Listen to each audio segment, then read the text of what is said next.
Okay, we are back on Infowars.com, the Alex Jones Show. I'm Aaron Dykes filling in on this March 2nd, 2011, and I'm honored to be joined by Dr. Paul Craig Roberts.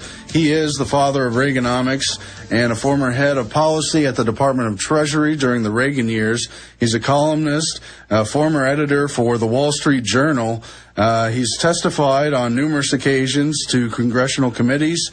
He's written or co-written over 8 books, and his latest, How the Economy Was Lost, The War of the Worlds, details why America is disintegrating. Dr. Roberts, thanks for joining us. Glad to be with you, Aaron. Hi, yeah, you may not remember me, but I was out there interviewing you, I believe, just over a year ago. I remember very much. Nice to talk to you again. Well, if we could break down the oil price tensions in the Middle East and what you think is going on with Libya, or whatever else you'd like to get into first, sir. Well, Libya, if the revolution continues to succeed, we'll probably have a more complete revolution than Egypt. In Egypt, it was peaceful in the sense that the protesters or the revolutionaries did not bring violence to bear. And nothing really changed except 1 or 2 people at the top. The entire ruling class is intact, the bureaucracy is intact, the American embassy is still there. And so it remains to be seen where Egypt is going to be much different than before. In Libya, thanks to the Gaddafi's mistake, he's forced violence upon the protesters, and parts of the military have gone over to the revolutionaries, and many of the members of the Gaddafi government, including apparently one of his sons, have defected. And so if this war, which is now going on, succeeds, the clearing out of the upper crust in Libya will be more complete, and there'll be more chance for real change rather than just another representative of the existing powers. So that's my take on Libya. The oil price is being attributed to the discontent, which is widespread in the Middle East, and no doubt this is part of it, but it could well be another part, or the new investment devices that Goldman Sachs came up with in 2008 that has introduced massive speculation into commodity markets.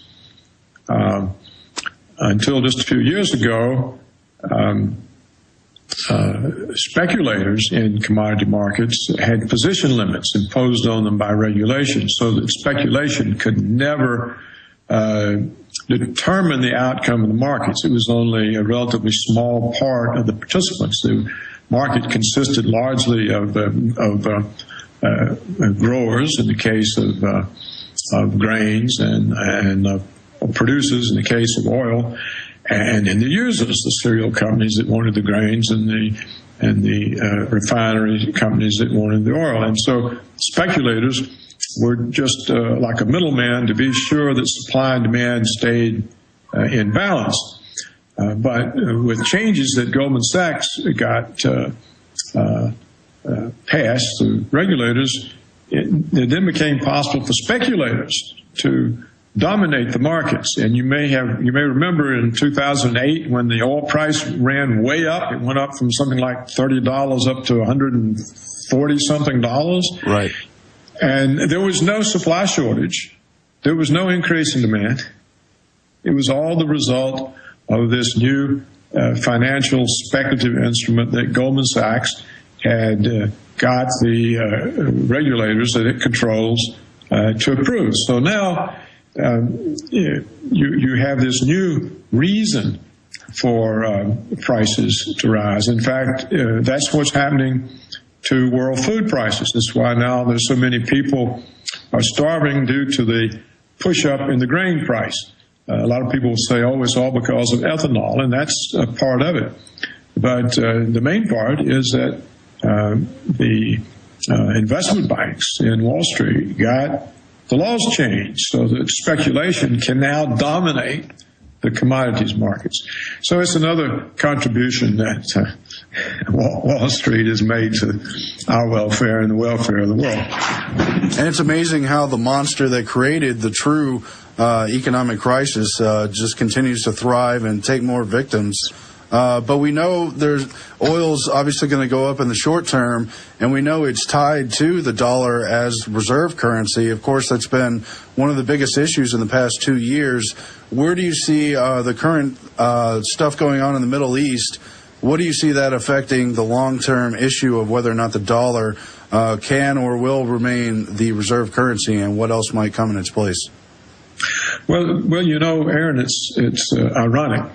But if these revolutions succeed in the Middle East, and these Arab countries actually get governments that are not American puppet governments, and that are not part of the American empire, and don't serve American hegemony in the Middle East, it could actually result in saving the dollar, because we might have to withdraw and give up the unaffordable effort that we're making to achieve military hegemony over the world. That's what's bankrupting us. That's what's bankrupting us, and that's what's driving the dollar down from all the money creation that's part of funding a $1.5 trillion budget deficit, of which $1.1 trillion is the military security complex.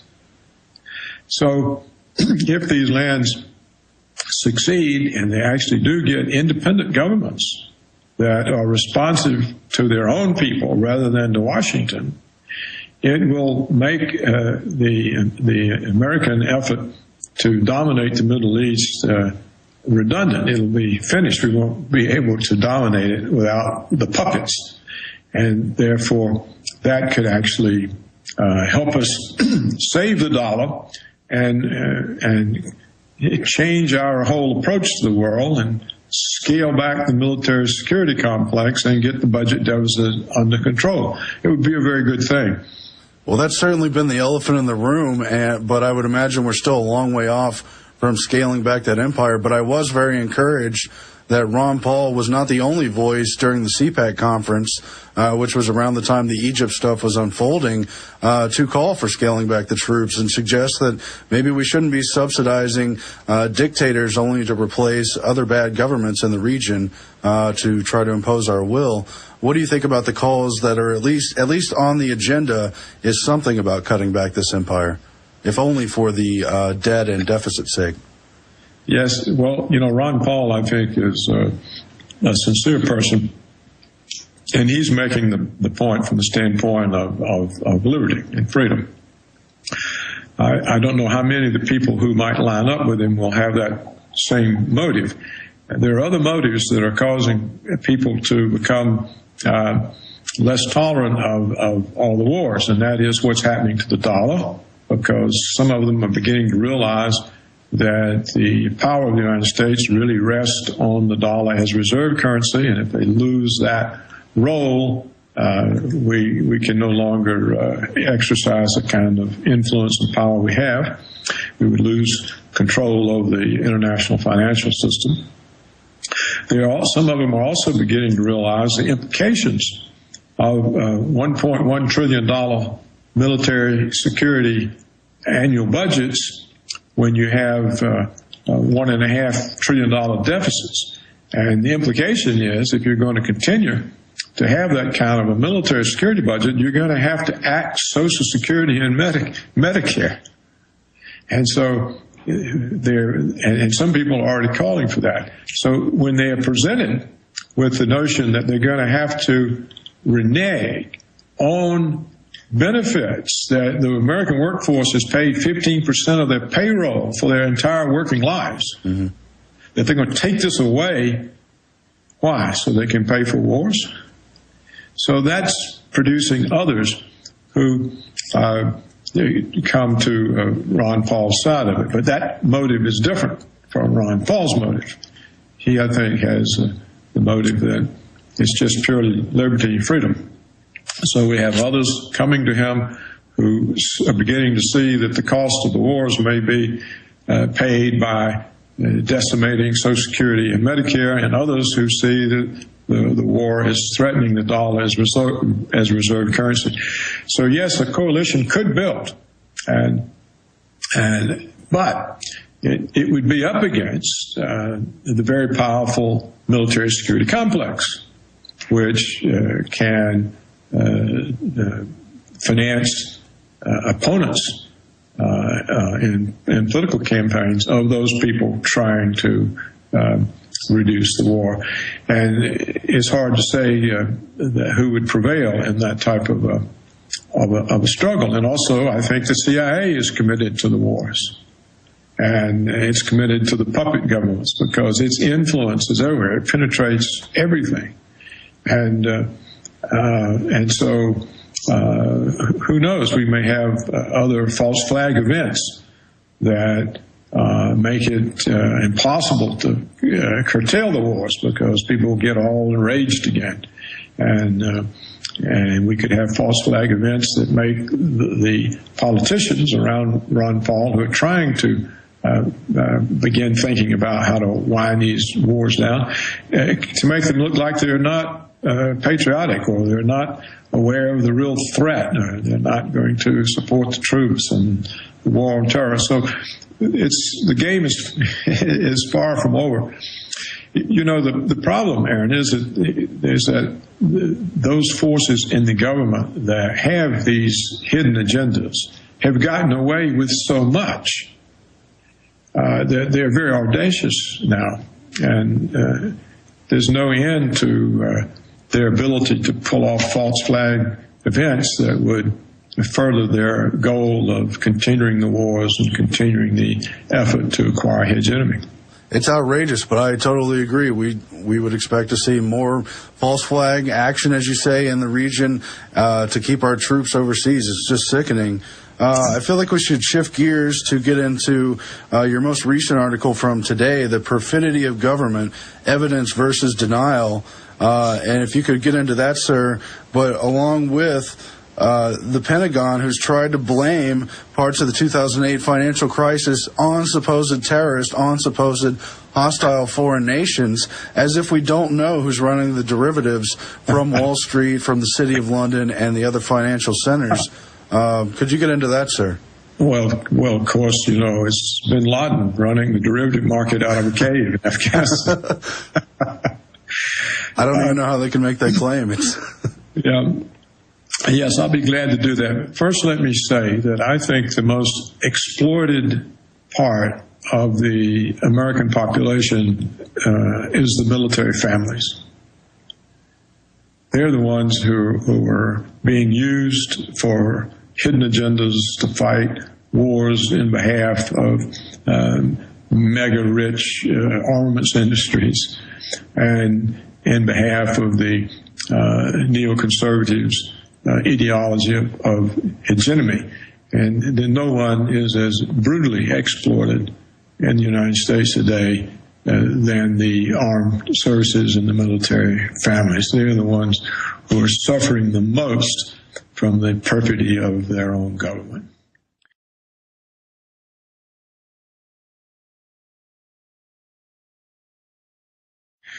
Now, the column that you spoke about is simply just a book report on 3 books.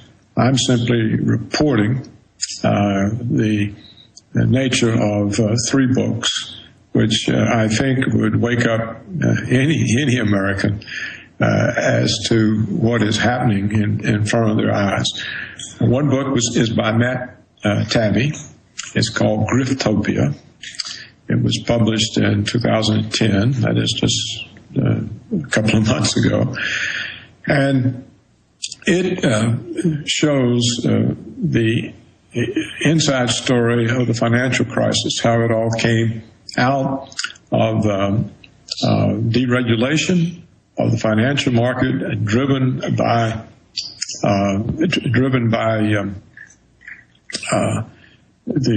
by Wall Street itself, the investment banks such as Goldman Sachs, and by the idiocy of top policymakers such as Alan Greenspan, the Fed chairman, the head of the SEC, Arthur Levitt, and the various secretaries of the Treasury, from Rubin all the way through the current one, through Paulson to Geithner. And the policies of Greenspan are being continued by Bernanke. So what the story that Tabby tells is how our top policymakers and the powerful investment banks deregulated the financial markets so they could rip off everybody. And they succeeded. Massive fraud, massive criminality, not just on the part of the investment banks, but also on the part of the public policymakers. And no one's been held accountable. They got away with it. The next book that I take up is by Charlie Savage. It's called Takeover. Charlie Savage is summa cum laude graduate of Harvard with a master's degree in law from Yale Law School, and he documents the destruction of American civil liberties and of the constitutional separation of powers by the Bush-Cheney regime. He goes through it and gives every inch of the story, shows who the culpable parties are, such as John Yoo and Bisbee. Bisbee is now a federal judge. John Yoo holds a tenured position at the Bolt School of Law at the University of California, Berkeley. And so we are now rewarding with prestigious positions the people who are absolutely inimical to American civil liberties and to the Constitution. Okay, Dr. Roberts, we are hitting a break. We'll be right back on the other side, and certainly we're going to hear more about how government has hijacked for the interest of a narrow band of people at the expense of us all. We'll be back, Infowars.com. Okay, we are back in the last segment with Dr. Paul Craig Roberts. Any way you look at it, everything to do with the economic crisis was bending the rules for the benefit of a few elites, and now we're, closing down on pensions, taking back things, as you point out, people put money into for decades, but they don't hesitate to give money to Wall Street, and that's just part of your article on the perfidy of government. But switching back to Libya, I forgot to ask you, do you expect to see a U.S.-backed intervention in the region, sir? I don't know. I think that we'd probably like to do that so we can leave them with a puppet government. But unless, Gaddafi can stall his own fall long enough for us to create all this concern about humanitarian lives and so on that we would use as a cover, it would take a longer period of rebellion for us to be able to get in there, in my opinion. Let me use our last few minutes to get to the third book. Yes, sir. Perfidy of Government, and that is the most remarkable book of all. It's by James Douglas. It came out, I think, 2 years ago, maybe 3. It's called JFK and the Unspeakable. And of course, JFK is President John F. Kennedy. And what Douglas does is to prove beyond any reasonable doubt that Kennedy was murdered by the CIA. He proves this several times over. He proves it first with declassified top secret documents that have been coming out in over the years. He proves it by the testimony of eyewitnesses who were excluded, whose testimony was excluded from the Warren Commission report, and who were silenced with threats all of their lives until old age, when they had nothing else to live, and they came up and started talking, and there's so many of them, and the story is always the same. And he then proves it by overwhelming circumstantial evidence. And so we have a situation, and it happened in this way. Kennedy was brought face to face with reality by the Cuban Missile Crisis, because he saw that he and Khrushchev were on the verge of pushing a button that would have annihilated the world, certainly the United States and the Soviet Union. And he was being pushed in that direction by the Joint Chiefs of Staff. And he resisted, and he found he was isolated in his own government, and he had to turn to Khrushchev through back channels for help. And Khrushchev was feeling the same pressures and having the same reactions, and realized sincerity in Kennedy and made the public announcement he would withdraw the missiles. And Kennedy made the public announcement the United States would not invade Cuba. Well, this incensed the military security complex, the CIA, and the Secret Service that was supposed to be protecting Kennedy, because he had already pulled the plug on the Bay of Pigs and not sent in the Air Force. He was